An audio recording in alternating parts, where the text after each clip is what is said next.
Hello, and thank you for joining us for the fourth in our webinar series, focusing on tough conversations that are critical for culture changes on campuses to reduce and eliminate equity gaps in student success. If we are to adequately serve the shifting numbers and the diversity of students coming to our campuses, we really must start now to plan for this future. Our series is designed to let you hear the strategies and challenges the featured campuses are using to create and sustain their cultures that result in better success for all of their students.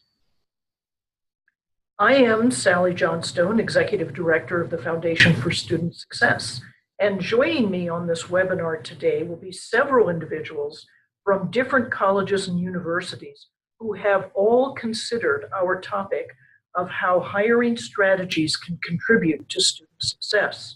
From Los Medanos College in California, we have Sabrina Quist and Dave Bellman. From Washington, we have Tomas Ibarra at Yakima Valley College. Sherry Ann Butterfield is joining us from Rutgers University, Newark in New Jersey. And finally, from New Mexico State University, we have Jennifer Hodges and Gina Jones. As in previous webinars, each panelist will briefly tell their campus's story, and after all have spoken, we'll move into discussions for the second half of our time together. I am also joined today by two of my colleagues here at the Foundation for Student Success. Stacy Ziss, who will monitor the questions you want to ask the panelists, and Sarah Torres Lugo, who will be running the webinar for us. To pose a question or comment, please click on the Q&A in the controls. If you're in a full screen mode, you might need to hover your mouse over the screen to make your controls visible. Once you click on the Q&A, a window will appear. Type your question in the text field and then click Send to submit it. If you want to pose a question to a specific panelist, please make sure to begin your question with the name of that panelist or their institution.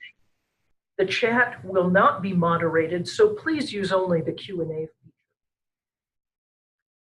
The goal of the Foundation for Student Success is to increase the success of Black, Latinx, and American Indian students using data-affirmed practices. To get a sense of our history, please go to the FSS website that you can see on the screen. Now, FSS is working with 7 mentor campuses and 21 mentee campuses across the country to help change the campus cultures to reduce equity gaps and to increase success for all their students. This map indicates which states have campuses now working with FSS. The darker states have mentor institutions, and the lighter ones have mentee institutions. For the last year, these 28 public colleges and universities have worked together in pods of 4 institutions, each learning from one another. Changing the culture of a campus takes years to accomplish. And as you know, there is no simple way to shift a culture. Our mentor and mentee institutions are exploring ways to do it. The lessons and strategies these campuses used and are using serve as the basis of our webinar series. You can listen to any of our previous webinars by going to the FSS website.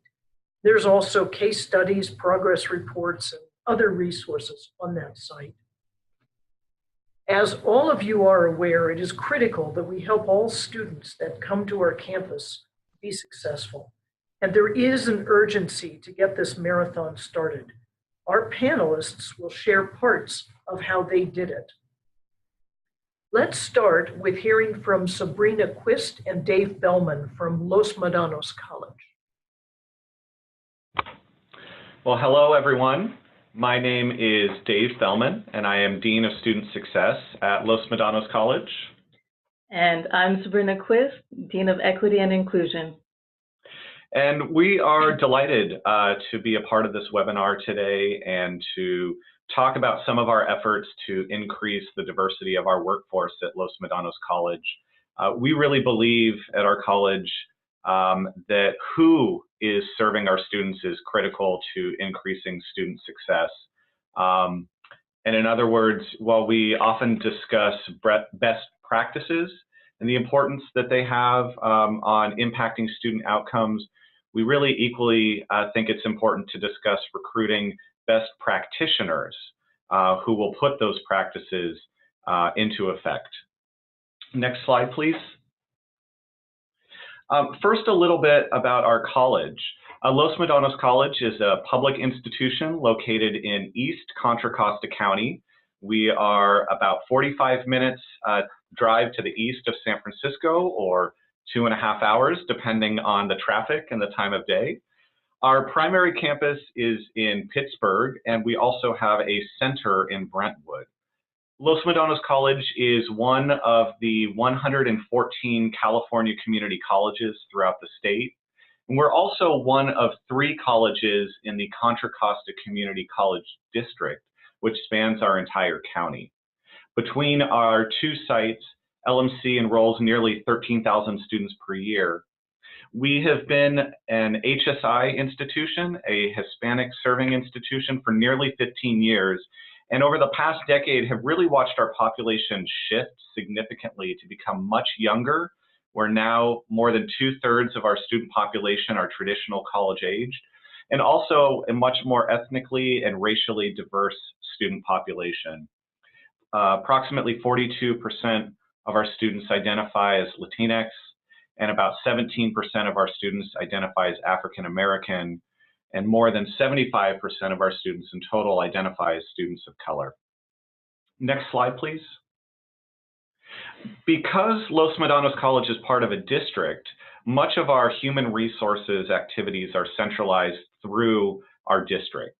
We have a district equal employment opportunity plan, or EEO plan, that guides our hiring efforts, our goals and policies, and district-wide commitments. We also have our uniform selection guide, which really outlines the specific steps of the hiring process throughout our entire district. We're also part of a collective bargaining system, with our faculty being represented by the United Faculty Union and our classified staff by the Local 1 Union. And so when we think about making changes to our hiring process, changes to these district policies or processes really often require both agreement and consensus from the other 2 colleges in our district, and often require some level of contractual negotiations with our collective bargaining units. When we think about changing our processes to increase the diversity of our workforce, we know that there can often be a tendency to get stalled by the barriers and focus on what's in our way, whether it be state requirements, our district dynamics, collective bargaining, and the like. But we like to focus on what we can do.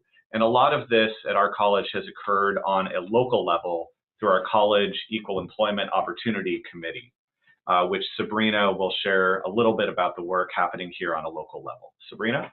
Absolutely. Next slide, please. I put the data before you because we understand that change takes time, that it's incremental, but it can lead to big impact. Here you can see our shift in structural diversity from fall 2011 to fall 2017. And we attribute this to a concerted effort by the college to really lift up and institutionalize some of the best practices that we'll share with you today. As our county, state, and certainly our local demographics shift, I want to emphasize that representation matters. It matters in regards to staff retention and productivity. It enhances student and community relations and improves problem solving, innovation, and creativity. But I also want to emphasize that structural diversity isn't the answer. That really what we're looking for, what is crucial to LMC, is competencies that really that our candidates demonstrate a commitment, a capacity to be student ready and to disrupt educational inequity. Next slide, please. So making change. Here at LMC, we are doing this on 3 levels. At the district level, our advocacy group brings together all colleges from our district to critically map out our outreach pipeline, to institutionalize implicit bias trainings that are available in multiple formats, whether that be in person or online, to think critically about even how our job descriptions are written. We understand that even having that there's a correlation between a salient job qualification that indicates diversity and the diversity of the applicant pool.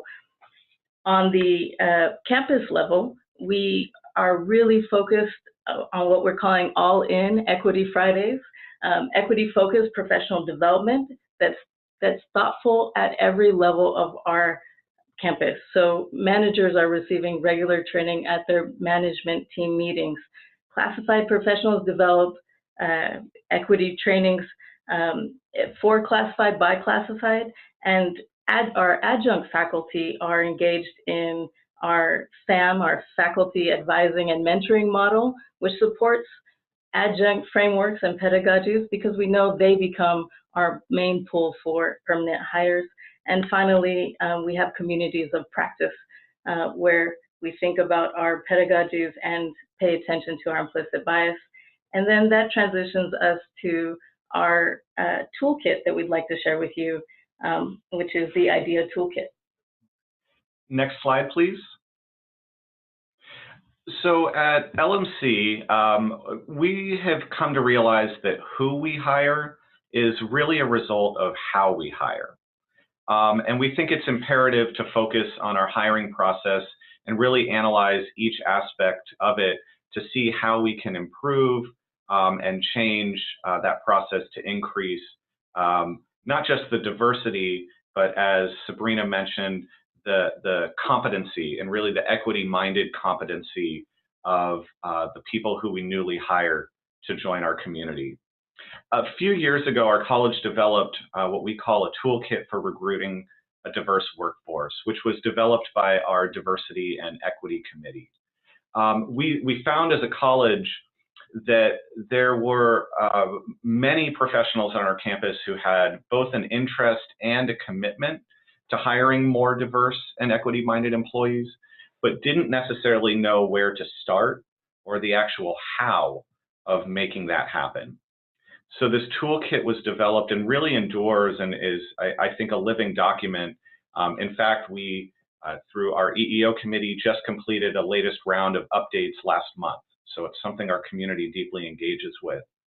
And it's constructed in sections that provide resources for many aspects and stages of the hiring process, including identifying and defining a position and its scope, developing desirable qualifications, and as Sabrina mentioned, really thinking about the impact that they can have not only on screening candidates, but also in communicating to candidates what we value as educators and as a community, as well as recruitment resources and assistance in developing actual interview questions. Next slide, please.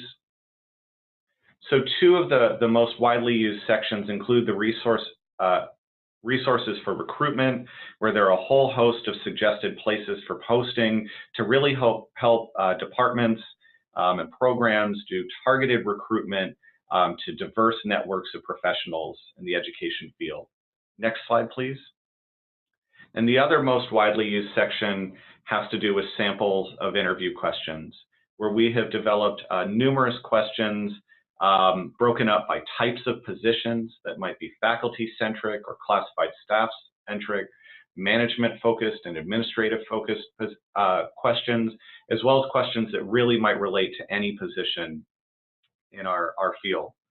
And really, as part of that interview question development piece, focusing in our processes on providing candidates with multiple opportunities to demonstrate their ability and their equity-minded competency, and moving away from that traditional one diversity question to something that is more holistic and embedded throughout an interview process, and one that really provides candidates with the opportunity to prove their ability rather than simply tell you that they might have that ability. that ability.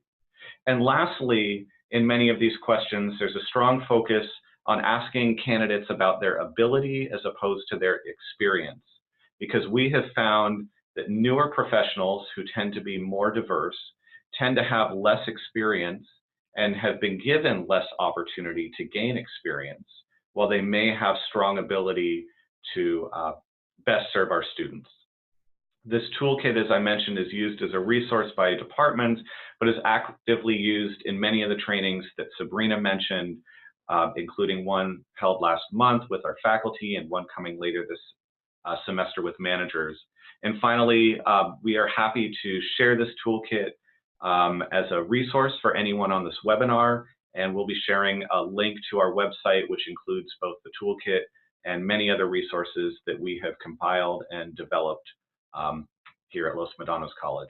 Thank you. Thank you, Sabrina and Dave. Boy, very interesting. Now be sure to post any specific questions you have for them during our discussion section. Let's move now to Tomas Ibarra from Yakima Valley College. Yes, hello. Thank you, Sally. And thank you, everyone, for the opportunity to share with you for a few moments about Yakima Valley College. We're located in South Central Washington State in the heart of an agricultural community that agriculture and its related industries tend to dominate employment and training in this area. We serve about 8,500 students, and until recently, the population of this region and the students served by the college were majority white. It was in the year 2000 that YVC became an Hispanic serving institution, and the transformation in demographics has continued to the point where today Latinx students are a majority of the degree-seeking students that we serve. We are one of 34 colleges in the Washington State Community and Technical College system. We have our own independent board of trustees, and we are all of our employee groups are unionized. Our faculty are members of the American Federation of Teachers. They are responsible for the bulk of academic advising at this institution, and that's part of their load as an instructor. The college is somewhat rurally isolated, and that affects both how it sees itself and how it addresses issues like attracting appropriate talent, particularly to the teaching ranks. We find ourselves competing with other institutions, both in the state of Washington and regionally, for national talent, which is unavailable to us in this particular community. Next slide, please. Our early capacity building efforts at this college occurred between 1995 and 2005 and focused primarily on addressing some really basic needs at our institution that I've listed here, just so you get a sense of how basic were our needs during those years. One of our first efforts to expose the college to cultures of underrepresented students of color occurred during this time period. Next slide, please. Talking about the implications of the changing student demographics proved to be a real challenge at YVC. Our first attempts to discuss the changing needs of our student population met with a lot of resistance, including from some of our influential senior faculty who advocated for a colorblind approach to teaching. Also, at the same time, we lacked an institutional research office, and so we were unable to provide responsive, I should say, reliable and useful data on student performance that would have added something significant to the dialogue. Next slide, please. There are three events that occurred in 2006 that were important to our institutional development. First of all, Instruction and Student Services Leadership convened faculty and staff from all mission areas of the college for a day-long workshop focusing on underprepared students and examining the needs of our increasingly diverse student population, as well as our very limited capacity to respond with any relevant and effective instruction and support services. Important to note that this was the first meeting of this type convened on an institution-wide basis. Secondly, the Education Needs Index, a national analysis of socioeconomic need by county, was published during that year, identifying Yakima County as one of the most needy counties in the nation based on educational attainment, poverty, and unemployment. And finally, in that year, YBC was invited to join the Achieving the Dream Community College movement. Member institutions seek to improve student outcomes while closing outcome gaps for students of color and low-income students. Next slide, please. When we did join Achieving the Dream, we focused on these three strategies: an institutional research office that could provide access to reliable, disaggregated student outcome data, a practice of experimentation with developmental math that continues to this day. And we began to examine and redesign our advising practices, initially focusing on the experiences of students entering the college for the first time. Next slide, please. Since that time, we have focused more on institutional reform and capacity building, and our faculty and staff teams have led institutional change efforts in these areas you see listed on the screen. We introduced new student orientation and advising services, which were immediately associated with significant retention gains among first-year students, especially among students of color. We developed our current mission and core themes, which focus on key indicators in access and student success. When our data revealed that our retention gains weren't being sustained into the second year of enrollment, we shifted more focus onto advising, and a faculty-led team proposed a mandatory advising system based on career pathways, which was the first such system in Washington State. And then finally, currently we're experimenting with multiple placement methods for English and math aimed at shortening the time that students spend in developmental courses. Next slide, please. So as our academic culture has evolved, that's featured shifting emphasis from teaching to learning, which really means that increasingly our faculty are learning to assume more responsibility for meeting students where they are and providing what they need to succeed. We're increasingly using reliable data to support thoughtful decision making, which has led to meaningful reforms in English, math, and other disciplines. Our communication with students has really changed and become much more transparent, focusing on assisting them to understand and navigate within the academic culture of the college. And finally, we rely more on data than in our previous history for decision making instead of relying on custom or convention. During this decade of institutional reform and capacity building, we sustained our 6-year graduation rate at about 37%. At the beginning of that time period, Latinx students were graduating at 19 percentage points lower than their white counterparts, a difference that has since been eliminated. Now we're focusing on increasing our institutional graduation rate while maintaining equitable student outcomes. Next slide, please.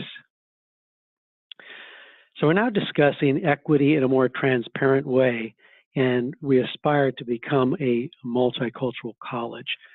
We use Jackson's model of organizational development as a guide. It helps provide a useful framework for what is for us really an aspirational claim. Next slide, please. Jackson's schema posits 6 different stages of organizational development, ranging from the blatantly discriminatory organization to the multicultural institutional model. On one end of the spectrum are the organizations that maintain power and privilege for the dominant group, And on the other end are multicultural organizations in which all social identity groups are fully integrated into governance. In between are organizations that are viewing the transformation process in one way, shape, or form. And I like to regard YVC as a redefining organization. An organization in transition working to fundamentally change institutional culture and redesign our mission, policies, and practices. Next slide, please. So as a redefining organization, we are now seeking to create an inclusive workforce and cultural climate and aspiring to become a multicultural organization. It's in that context that we're currently working to reform our recruitment, screening, and interviewing practices and procedures. Next slide, please. Here's an example of language we have introduced into our position announcements within the past year. Through this language, we're calling out the type of institution we aspire to be and are attempting to appeal to potential colleagues for whom this resonates. Some successful applicants tell us that this language distinguishes our position announcements and led to their decision to apply to our institution. Next slide, please.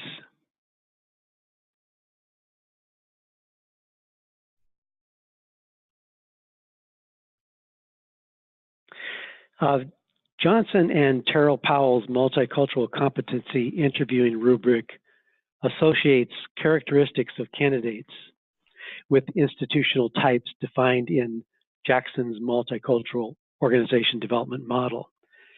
We're working to change our screening and interviewing process based on the principles reflected in this rubric. We are seeking candidates who are interested in and able to describe their personal transformation as educators and their actual contributions to institutional change. Candidates of this type are able to demonstrate ability and skill to effectively transform programs and services through the work that they have done, as opposed to simply demonstrating times in which they associated with people who are change agents. So we're looking for the actual change agents themselves. Included among those would be people who are able to demonstrate understanding of diversity and inclusion at complex intersectional levels and are able to demonstrate key leadership and personal commitment to both institutional and societal change. So we're using Jackson's institutional change model and Johnson and Terrell Powell's multicultural competency interviewing rubric to understand how we want to approach recruitment, screening, and interviewing and hiring processes at this institution. We're only in the initial stages, and the work that still stands before us for this coming year or two is developing the specific questions working within that rubric that are going to help us tease out the actual experiences and talents that we seek. Finally, last slide, please. These are just a few primary references for this presentation, and I'm happy to try to answer any questions that you may have. Thank you. Thank you, Tomas. Again, please post any questions or discussion items that his remarks have stimulated. And now we're going to move from Washington all the way across the country to New Jersey and hear from Sherry Ann Butterfield from Rutgers University, Newark. Good afternoon, and thank you, Sally. My name is Sherry Ann Butterfield. I'm Executive Vice Chancellor at Rutgers University, Newark, and also a sociology professor. I'm going to apologize in advance because I have a bit of a cold, so my voice may crack a little, and I apologize for that. Just to give you a little context on New Jersey, I know a lot of people think they know about New Jersey, but we're actually the third most dense immigration state in the country. 40% of our immigrants, our population are immigrants or children of immigrants, and 30% of those 5 years or older speak a language other than English at home. So for us, millennials are already the first generation in New Jersey without a white majority. And this will be true of, that's in Newark, and then that will be true of the entire state population by 2028. So it is extremely important for us that we really take issues of equity and social justice head on. Next slide, please. So just to give you a little sense of Rutgers University Newark, we are part of a larger Rutgers University, State University of New Jersey system, or not quite system. It's a combination of both with 4 different campuses. But at Newark, we have 6 schools: our law school, our arts and sciences, criminal justice, school of public affairs and administration, business school, and our graduate school. And as you can see, that there is no majority of the student group on our campus. And so there is so one of the things that we have been cited for in a good way is the fact that we are one of the most diverse national universities in the country, which folks don't really know. And really, what does that mean for us? And so those are our racial and ethnic categories, but we also have a significant Muslim population. So that also doesn't get counted in the usual way in which we think of demographics, but it is. And we're also the only Research 1 Hispanic serving institution in the state of New Jersey. So that presents a lot of opportunities for us and compels us to do lots of really good and interesting work. And so the information on the bottom, just to give you a sense of where we are right now in terms of us having about 8,500 undergraduates, which is up, and also the increase in African-American students and our Latino student population, as well as our Newark residents. And I'll talk about that in a little bit. And also the importance of us attending to our undocumented students, as that has increasingly been on the rise over the past several years. Next slide, please. So given the demographic changes that, well, not necessarily changes, but given the demographic moves that have been happening at Rutgers University Newark for over 20 years, a lot of this has been as a result of both migration and immigration patterns in the state, as I mentioned earlier. We were challenged in that, in the fact that the student population is diverse, but the faculty and staff were not.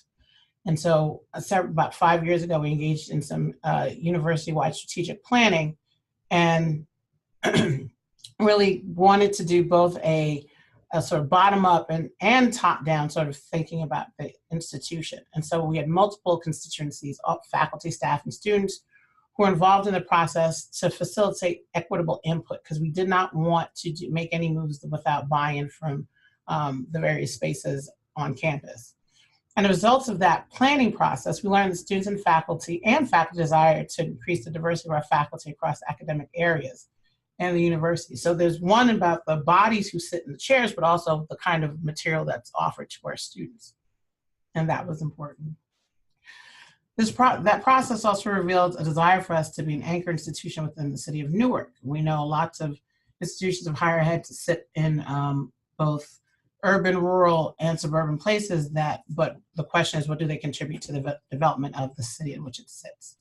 And so really came a desire to want to be dedicated to the city of Newark and what that really means through issues around employment. So we embarked on a plan to develop hiring strategies for faculty and staff. Next slide, please. So but before we can engage in institutional culture change, as Sally mentioned at the top of this webinar about how difficult that is, we really have to think critically. What are the incentives for deans and departments to diversify their faculty, particularly at an R1 institution where a lot of people are being held to certain tenure promotion standards? And also, like Los Medanos, we are a collective bargaining unit for our faculty and our staff. And as a state institution, what does that mean for specific rules around hiring staff? So we had to engage in lots of conversations about that. And also engage in discussions with academic leadership on the benefits of a diverse faculty. And so we constantly refer to data that is documented within what Scott Page calls a diversity bonus of team building and really forwarding an organization. And so one would think that academic leadership may not necessarily need to be convinced, but they have to then turn around and convince their faculty for those who may be on the margins. And so that was a very intricate and challenging process, but one I think that was beneficial for the entire institution. And it also required us to have a serious consultation with our university human resources, which is centralized. I mean, this is part of the other piece about the larger Rutgers system. So thinking about how do some of the changes that we want to make here at Newark coincide with the larger university goals and what we can and cannot do. And so despite what I thought would be some challenges around hiring Newark residents or commitment to hiring residents and staff, there was complete and utter buy-in from both our central human resources and our local to think about how do we then strategically hire Newark residents who could be staff at Rutgers University in Newark. And so both of those strategies require the development of mechanisms for recruitment and position announcements. As we heard from the two previous presentations, those are critically important in ways that not everyone gives enough attention to. Next slide, please. So we created, we wanted to have an informed faculty and staff on hiring strategies. And so we created a separate working groups to research and establish best practicing for hiring diverse faculty and staff. And there are some, quite a few institutions that already come up with best practices. Los Medanos is one of them, and really thinking and having people do a deep dive into some of that work. So one of the things the faculty group anticipated some resistance by their colleagues, and so they employed a variety of strategies. They brought in visiting scholars to address issues of implicit bias. Even though we have quite a few people on campus who implicit bias is their work, they thought there was a benefit to having someone outside of the university with a different perspective to come in and share best practices in research. There were visiting scholars who literally sat down and advised how to write a position announcement and evaluate applications. It was important that people rethink about what we consider what a good applicant looks like, and thinking about, to diversify what kind of institutions they come from, whether they be academic or not. Assistant professors and recently tenured faculty from diverse backgrounds were consulted on their experiences in the job market. And that was really important because they talked about not necessarily their experience interviewing with us, but they could have, but really some of the more challenging experiences that they had for people from institutions who thought that they were doing a really good job of hiring diverse faculty. And that was very important for us to think about what things that we were doing wrong and where we fell into that mix. We also engaged in a process of cluster hiring around specific interdisciplinary interests that cross schools, which is why I mentioned the 6 schools at the beginning. And also thinking about what kinds of curriculum that would attract was already of interest to our students that they wanted us to focus more closely on. And that was huge for us. And so Middle Eastern and Islamic studies was particularly important to us. And STEM fields were a specific concern as well. And really thinking about, there's a lot of rhetoric out there that, well, there's not enough diversity in the STEM field, so we can't hire, which is actually not true. Again, you really need to think about how you recruit folks. And then the staff group worked with the city and local organizations to identify processes for encouraging prospective candidates into the human resource portal. Some folks feared that we would just hire Newark residents, but it's really considering qualified Newark residents, and those who were not qualified but who were of interest to us were then encouraged to participate in professional development and other kinds of training opportunities that the city had put in place. Next slide, please. And so the story today at this point is that we've hired, faculty hiring has increased significantly. The cluster hires has been tremendously successful. We've done them in social justice, public humanities, as I mentioned earlier, Middle Eastern and Islamic studies, and data science. And so really thinking about the gamut of what the interests are. And as a result, we've had new and interdisciplinary courses have been created with several departments engaging in overhauling their curriculum. That is, as you all know, a multi-year process, but the fact that the faculty are excited about it and thinking about why are certain courses required and others elective and what the subject material looks like is very exciting to see. We've also established the P3 Collaboratory for Pedagogy, Professional Development, and Publicly Engaged Scholarship to provide space for graduate students and faculty to get additional training and support around teaching and research without them feeling like somehow they don't know that they need it, but it's really about providing them to offer it for them to be better scholars. And HR thus far has facilitated the hiring of 120 new hires towards their goal of 220 new staff hires by 2020, which has been quite a feat. Next slide, please. And so moving forward, retention and promotion are being closely monitored for faculty and staff. It is not enough for us to get people through the door and then lose them for a variety of reasons. So for anyone who's leaving now, be it for another job or another opportunity, we're having exit interviews to figure out, is there something else we could have done to keep this individual? And so we're engaging a lot of mentoring and professional development for faculty to enhance the teaching and research experience. P3, as I mentioned, is one of those opportunities, but also national organizations, national conferences, we're encouraging a lot more of that as well. And increased professional development opportunities for staff. HR internally now has created specific, I should say, professional development opportunities for staff, for people who may want to change jobs within the university as well. Last slide. And I will stop there. Thank you all so much for allowing me to participate, and I look forward to your conversations at the end. Thank you, Sherry Ann, and I hope that cold gets better soon. Again, for the audience, please don't forget to post any questions you have for her. Our final story comes from Jennifer Hodges and Gina Jones from New Mexico State University. Thank you, Sally. Next slide, please. New Mexico State University is a system. It includes 5 campuses. Our university campus is located in Las Cruces, New Mexico, which is in the southern part of the state in Doña Ana County. We also have community colleges in Alamogordo, Carlsbad, Doña Ana, and Grants. We are the land-grant institution for the state of New Mexico, and consequently, we touch every single county in the state. So although the vast majority of our students, out of our about 25,000, most of them are at either our Las Cruces University campus or the Doña Ana campus, we do serve the entire state through extension and through our other community college campuses. Next slide, please. As we think about on our campus, main campus in particular, the university campus, how we can hire for equity and for student success, we start that conversation with looking at what's our breakdown, what's the comparison between our students and how much we are reflecting our students within our faculty and staff. We are a Hispanic serving institution. We're a Hispanic serving system. On our main campus, we're almost 55% Hispanic students who identify as Hispanic. On one of our community college campuses, it's 75%. So that's an opportunity for recruiting more of those students to the university. But you can see from this slide that our staff is a little closer to representing the racial and ethnic breakdown of our students. And for our faculty, we do have some challenges there and certainly want to move in that direction. Next slide, please.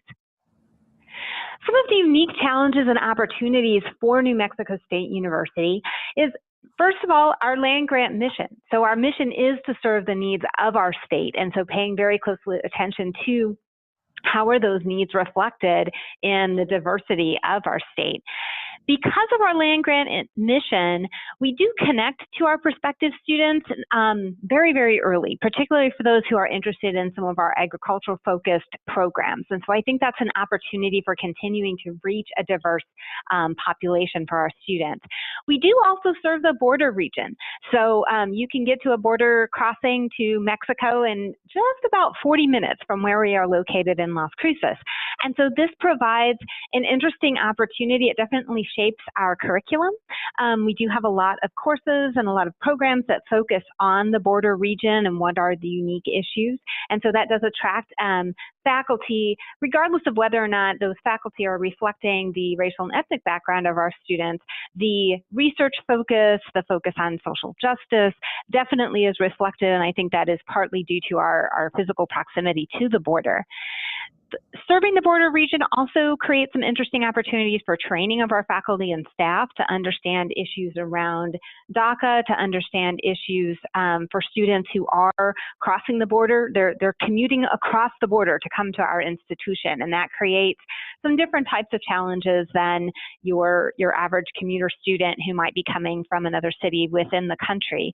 It's also an interesting piece of working with faculty and staff. And so I have a large staff, about 50 people, and I've had situations where I've had graduate assistants who have had to call and say, I can't get back across the border. I went home for the weekend to visit family, and there's something going on at the border. So it's not just a matter of helping those students who might or might not be documented, but even for our faculty, staff, and students who are here legally, getting across that border is an interesting, different challenge than I've had to work with at other institutions.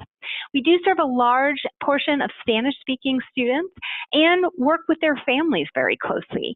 I feel we address this in some successful ways through some of our programming. We have orientation programs that, are delivered in both English and Spanish. We have some of our information on our website that is available in both English and Spanish. But as I think about how you put together your staff to work with not so much the students who might speak Spanish, but thinking about families as those partners to help students be successful, it creates some challenges in, should we be prioritizing people who do speak Spanish? Is that something that is appropriate to put in a job description or not? When we're organizing things like calling campaigns around midterm grades or other types of academic progress issues for our students, when we call, do we need to be thinking about, if I have someone who's Spanish speaking who answers the phone, am I able to communicate with that person? And do I need to be thinking about that from a staffing perspective? So it's an interesting piece of serving this region. And then finally, another unique piece of New Mexico is the number of tribes, nations, and pueblos that are represented across our state. As you think about how that connects to our land grant mission, we have the opportunity to create unique course requirements. We allow students to use native languages to meet their second language requirement for several of our majors, for example. We have the opportunity to connect with the whole community in some of these tribes, nations, and pueblos. One of our community colleges actually is about 35% Native American students. And again, similar to the other community college that is almost 75% Hispanic students, are we creating those pathways from our community college campuses to main campus, and what role does our staffing and both our staff and faculty have in terms of making sure we're meeting the needs of those communities? Next slide, please. As one example, one of our largest, most recent initiatives to support student success was our creation of our Center for Academic Advising and Student Support. This office, this new center, brought together all of the academic advising from across the different colleges on the university campus into one center. And so our focus is on some of those traditional academic advising outcomes of helping students to define and achieve their academic, personal, and career goals for college. But we also focus very much on building partnerships, whether it's partnerships across the institution to support students or even outside of the institution, so those family partnerships, for example. Some of our staffing challenges have been the geographic area that we are recruiting faculty and staff to come to, particularly staff. In my experience, I've had the opportunity to hire about 16 advisors over the last 18 months since we were starting to launch the center. And we've had some great candidates that would have added to our diversity and really served our population well, but they are perhaps working in another state where the benefits might be better. And really benefits has been the biggest challenge in terms of recruiting or staff, a diverse staff, not as much the salary piece.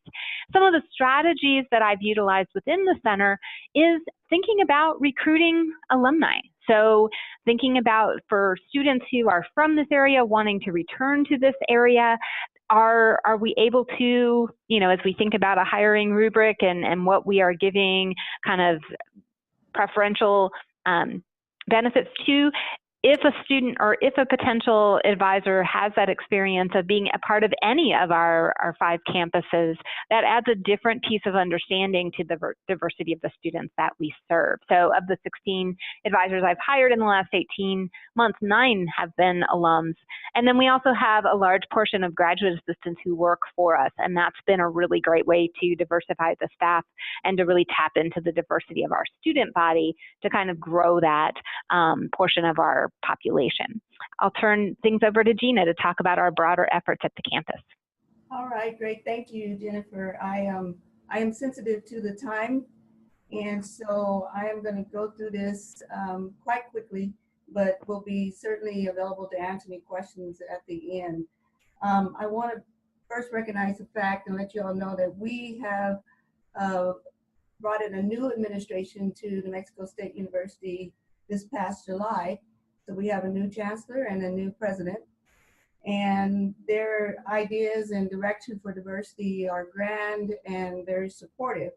So we are beginning our sourcing and recruitment process with the development of an infrastructure that truly supports the philosophy of diversity and the commitment to that, to diversity.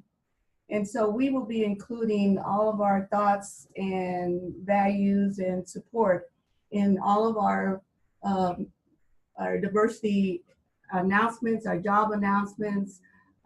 Everywhere we source for diverse applicants, we are going to put, our thoughts is that you have to be more enthusiastic about your efforts to attract diverse applicants. In other words, it's not simply about saying we're doing what we can to get them here, but more so to say what is it that we need to do to be more creative in our recruitment strategies, to build those partnerships in the community, and to source out individuals who are highly qualified to work in our diverse environment successfully. One of the things that you always hear is that you want to cast a wide net when you're sourcing for diverse applicants.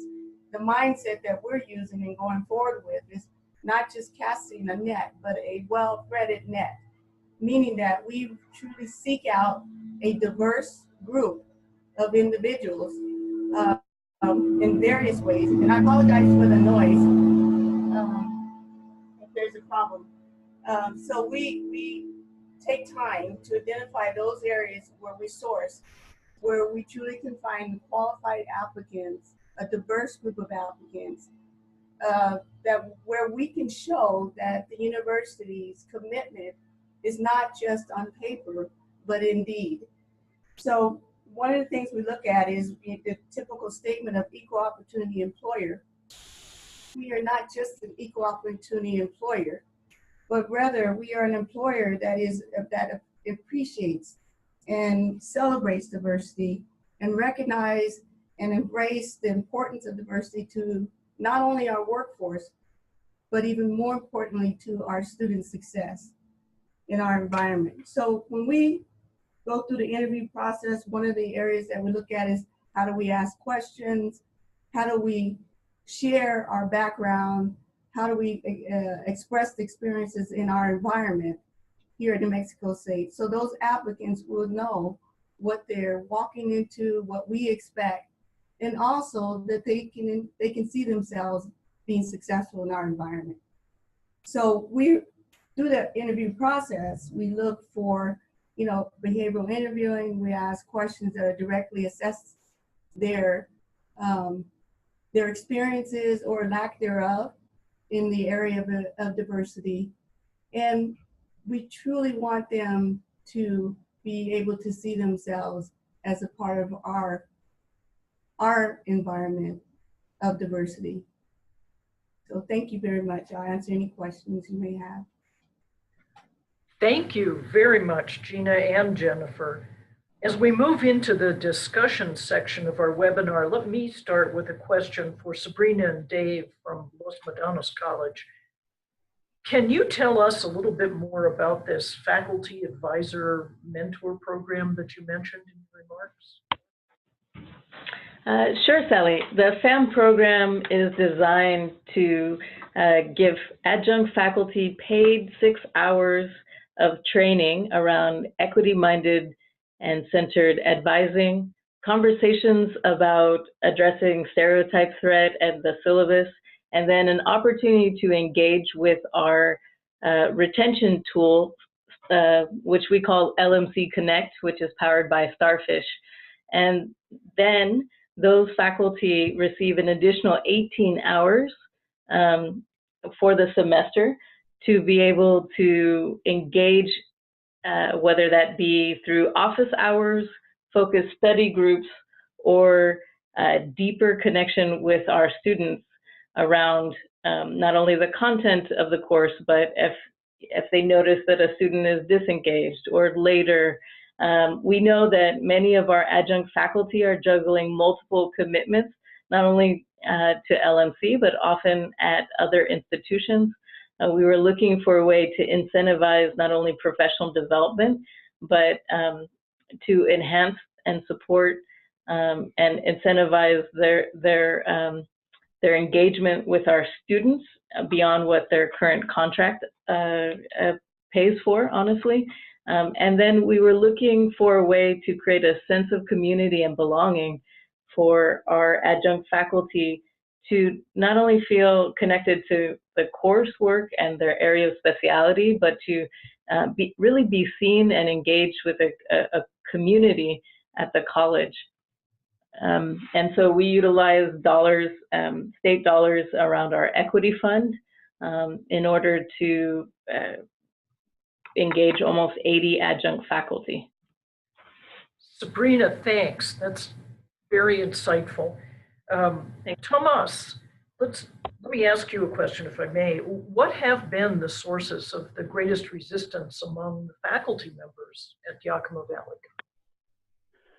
Well, I think that it's fair to say that the faculty members who have been among the most resistant are still well-meaning, but have not really faced the reality of how their classroom-based practices are affecting the outcomes that their students are achieving. And so I think just giving them more information is proving to be the most important thing that we can be doing to try to change the culture in that respect, because they're operating out of a belief system that suggests that if you just treat everybody the same, that you should get outcomes that you're happy with. But the more information we provide them that upsets that view of things, the more we find that incites in them a hunger to want to get more answers and to figure out what they might be doing differently that would get different results.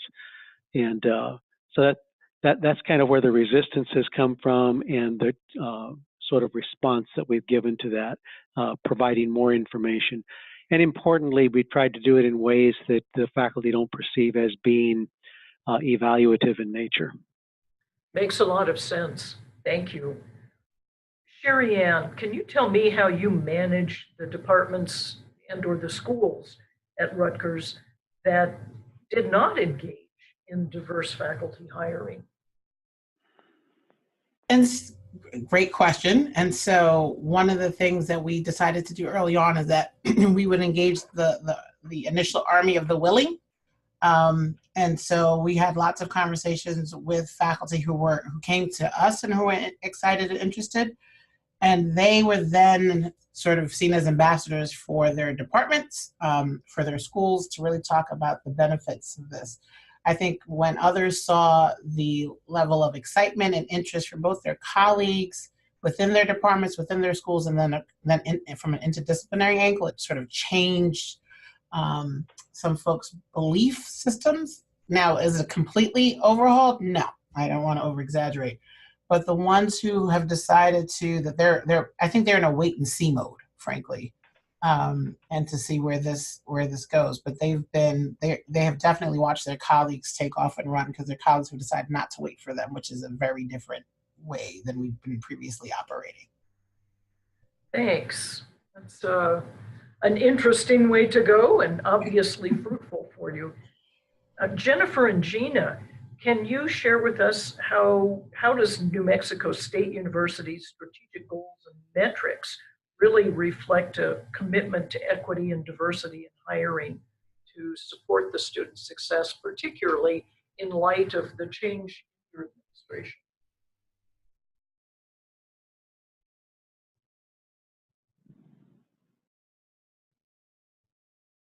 Maybe you're on mute.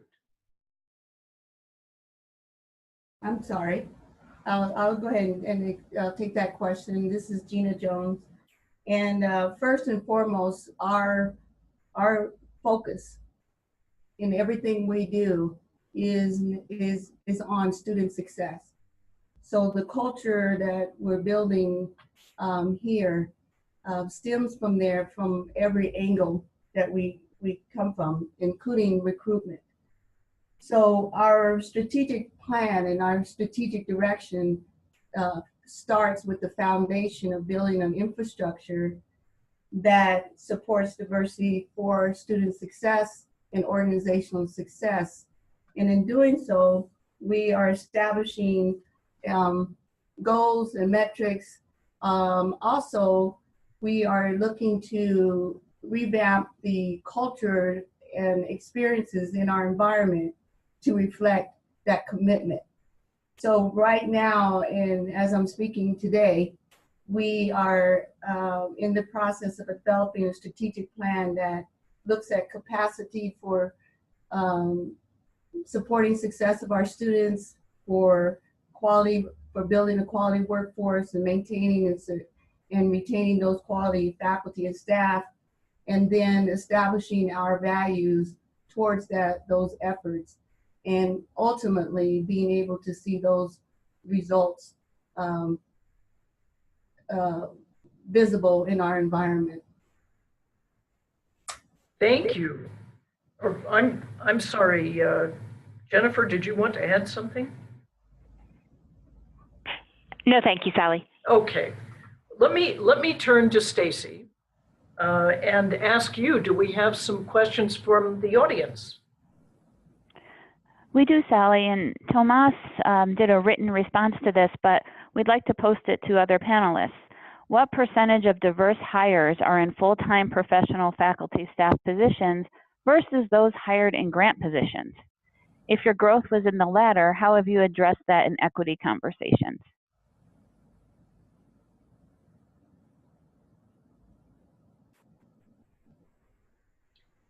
So is there anyone who'd like to take that on?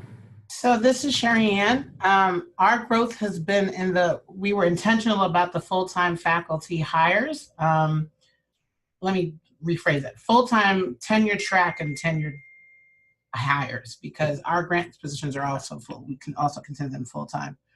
And so that was because we did not want it to be weighted in the other direction. That's a way for folk. We need people to be embedded in the institution for committed periods of time.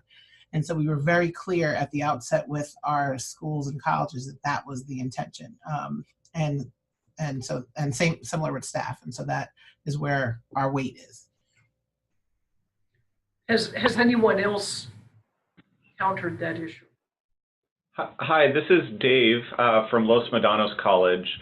I think at LMC, being a community college public institution in the state of California, our funding comes from a variety of sources. And, we have used some grants in the past to fund some of our positions and some of our permanent positions, but always with an eye, even at the time of developing a grant proposal, to how we will institutionalize and sustain those positions if we find them effective. But the majority of our hires at our institution have not been grant-funded positions.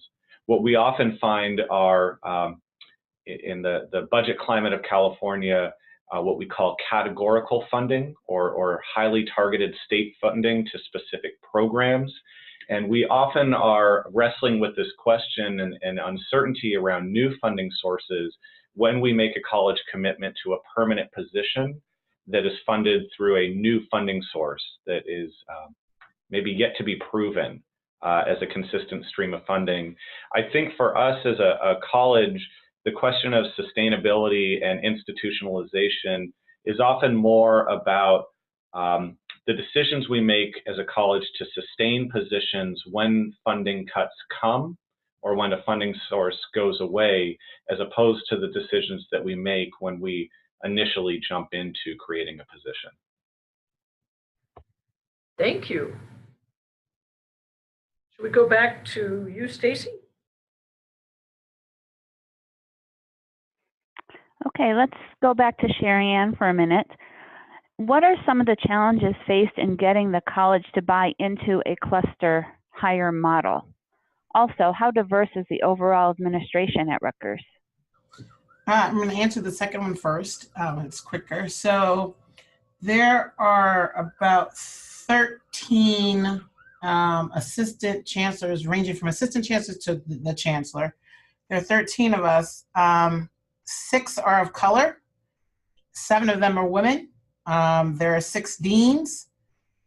There are 2 women. The 2 women who are deans lead the 2 largest schools, which are Arts and Sciences and the Business School. And the other 4 are men, and they're all men of color. So I want to say that.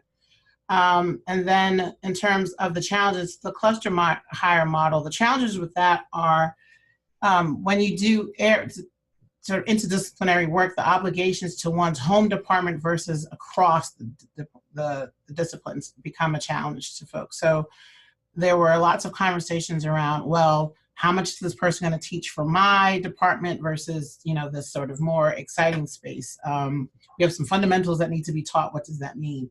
And so it was a lot of conversation about how we sort of weight not only teaching obligations, research obligations, things around tenure and promotion.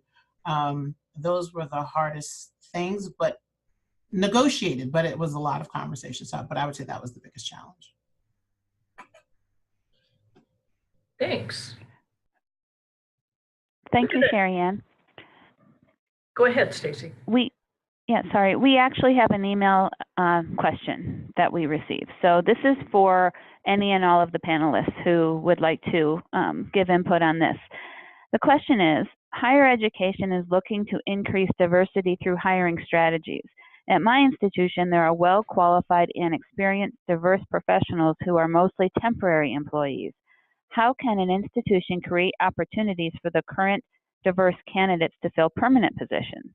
Or what can the temporary employees do, other than just applying for the positions, to move into these positions? There seems to be little or no promotion opportunities for these employees.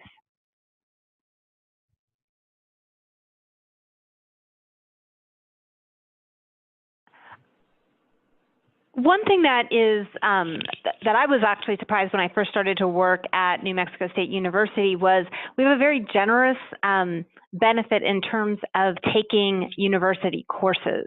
And so our staff, and you know, it depends at each institution whether this would be something that your staff are able to do, but our staff are able to take courses and improve, you know, they may improve their competitiveness in some of those job opportunities if they are able to complete their, you know, next advanced degree, if that's something that your institution provides. Because I know I've had several staff, you know, throughout my time here who have been able to, you know, not so much move from a temporary position to a non-temporary position, but move from maybe a non-exempt position to an exempt position, or move into an advisor type position from more of an administrative assistant type position. And it's been really capitalizing on that educational opportunity. So thinking about that as an educational institution, can we pass on some of those educational opportunities to our staff, and would that help with their competitiveness? And if I could add to that, at New Mexico State and at any other employer, we forget that our part-time workforce, our internal workforce, is also a very good source for recruitment. And so when I speak to the fact that we want to have a well-vetted web out there to source for candidates, that includes the assessment of the skill set of our current workforce. And so workforce planning is very important to our recruitment strategy here at New Mexico State. So it's not just external, but it's internal is just as important to find those qualified, diverse applicants. So Gina, it sounds as if you're really looking internally to understand how you can both promote and maintain. Yes, certainly, and that part-time workforce is a gem that's untapped quite often, with the assumption that, you know, with the idea that we're just sourcing is just external, and internal can be a very valuable source for us. Thanks. Does anyone else want to try that one? This is Sherry, and I just want to say I completely agree with Jenna. One of the things that we've asked HR to do is if we have any internal candidates who apply who are not successful, for us to really do an interview with the department or the unit and say, well, why was this person not, what things were they missing, so that we can see if there are other classes we send them to or some other professional development. Because I absolutely agree with Jenna, that part-time pool is fundamental, and moving them to full-time is the best thing we could do for them. They already know the institution, so it's a disservice for us to let them go. Great. I want to go back to Sabrina and Dave for just a minute here. You shared with us some of the approaches that you've taken to ensuring that the right questions are asked and that you're building a greater pool of diverse applicants. But could you talk a little bit more about how you build the pool and how you actually get the highly qualified candidates into those pools? Well, I think that there are a variety of strategies. When we're looking at elements such as the list of social media of affinity groups within disciplines, utilizing our network within our county and our community, and making our job descriptions available and accessible to a wide pool. So we happen to be in a college-rich environment. We have UC Berkeley, Cal State, East Bay, USF, Sacramento State, and the list goes on and on. Utilizing the opportunity to mentor deeper into the pool while our future candidates are still in graduate school, developing their specialities, building out the panel. So one project that we're currently working on, which we previously piloted at one campus but are looking to make a district-wide effort, is, and I think this speaks to the earlier question as well, of how do you, creating a panel that talks about how to apply to our district, right? That you don't have to be an insider, though it benefits you. What are we looking for in a teaching demonstration? What are we looking for in a written demonstration? And having that conversation long before you're a candidate in our pool, and we're more restricted in how we can support you in that process. I think we are currently, and have previously tried this in pilot form, but we're currently exploring this more strategically, which is building mentorships for kind of a master teacher pathway, if you will, where our more seasoned faculty are mentoring incoming potential candidates in their graduate programs. It was part of our innovation grant, and it's something that our faculty are looking to increase and institutionalize. For our classified professionals, I think that is an area of growth for us. Although we do hire from our previous pools of folks who are affiliated with the college, for us, our hiring, the way that our contract is written, allows for a lot of lateral moves within the organization. And so we're really trying to, just to be transparent, think about how we might build better pathways for external candidates as we support our internal candidates getting to the right position for their career path. And I think I would just briefly add that I think some of the work does take resources. It does take financial resources when we think about some of the avenues and journals and websites and job boards that we might post on. Those take dollars. Or if we are developing internships and trying to attract candidates to our campus that's geographically a little bit apart from the rest of the Bay Area, certainly financial incentives are an important piece of that. But then there's certainly other pieces that don't take financial resources to make happen. And we've talked a little bit about the impact the job description can have on recruiting and building diverse applicant pools, the language that's in postings, and you know, again, to echo and add on to what Sabrina said, demystifying the process. We often find that internal candidates are very familiar with our hiring process, while external candidates are not. What happens when, who might be in the room, what the format is, and so trying to be as transparent with all candidates about the hiring process, I think, can have a big impact on increasing the diversity of our applicant pools. And then finally, one of the things that we've worked on, especially when it comes to both our classified professionals and our management hires, is giving the equity data ahead of time, right? Making that part of their first round materials so that they can process and engage with our data, understand that it's important and central to our mission and will be central to any role on the campus.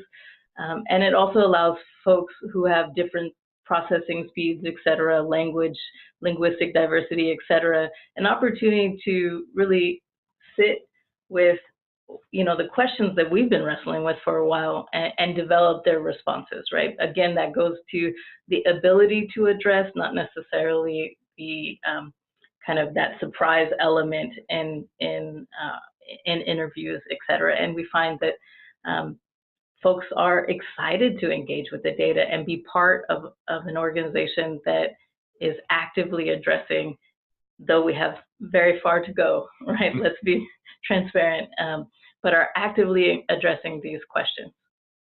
Is that a strategy that others of you have used as well, that is sharing the data and inviting this sort of conversation around how do we deal with this?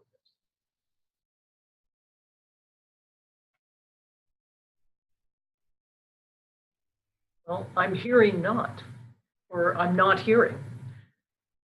It's Sherry Ann again. Oh, thanks. We do. That was one of the things that we had to work on as an institution, was our institutional research data. And, you know, it wasn't as centralized as we would have liked and clean it. And so we've spent the past few years cleaning up, but using that information to say, look, we're doing better, but we're not nearly where we need to be or where we want to be.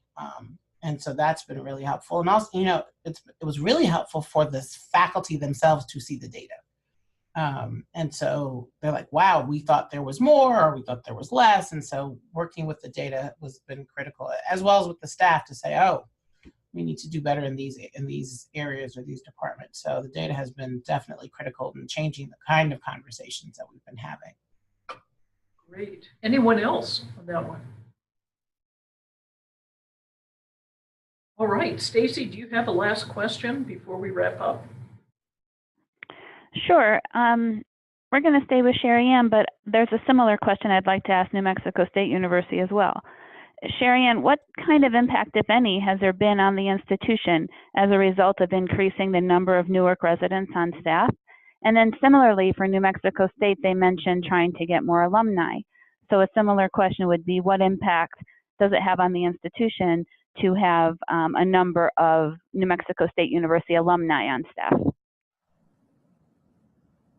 So at Rutgers, it's been great, and it's had overwhelming because people, the networks are pretty deep. So once we started increasing the number of Newark residents, their network started to spread, and so now I think we have a lot of people who are interested in different positions, which is great, but also encouraging.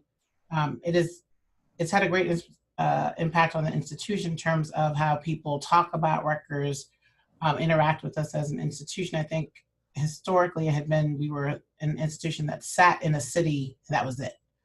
And so our university community partnerships have completely exploded. I mean, we always had some, but those have exploded.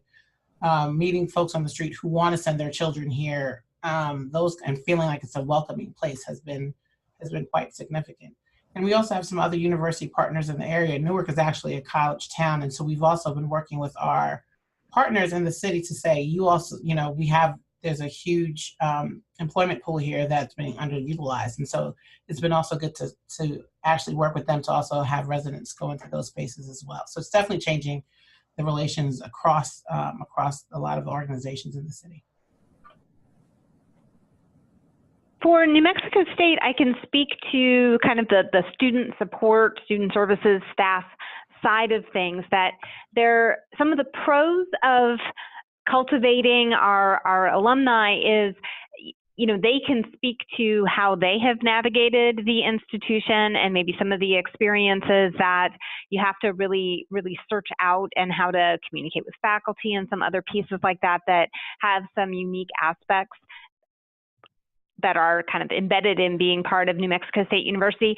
I think one of the challenges is with our 5 campuses, we sometimes are stealing from each other a little bit, that in that effort to focus on and really promote job opportunities within the system, and really try to get folks who have that insider knowledge of the system. Sometimes we're taking a really great person who works over at Doñana Community College and who will come over to the university campus, and there's somebody from the university campus who will leave and go over to one of the community colleges. So we're all tapping into those alumni, but sometimes I think we're almost kind of stealing from each other a little bit. And I think cultivating the graduate students is a piece that is a strategy that we're really starting to see, not only within some of the student service areas, but in some of the academic areas as well, and being very intentional about building our number of graduate students and then helping them to kind of have Aggies stay Aggies, and kind of keep them here and help them to see our institution as a part of their career goals. Jean, I'm not sure how you're seeing this from the broader perspective of HR. Yeah, if I can just quickly add, tapping into the alumni, a diverse group of alumni has a very unique and significant impact on our students from 2 perspectives. One, as being a student, having gone through what they are going through, and then secondly, actually seeing themselves in the workplace and seeing what they can achieve from the alumni that has returned to this environment and ultimately went into the workforce. So alumni recruitment for diverse faculty and staff is important to us, and does have a significant impact on student success. All right. Thank you all very, very much, both to our participants and to the audience that tuned in. And I hope we've stimulated some thinking and given people some new ideas. This webinar will be archived on the Foundation for Student Success website. And we are just in the process of developing our next project for the Foundation for Student Success. And I invite everyone to stay tuned to the website for further details in the early part of 2019. So thank you all so very much.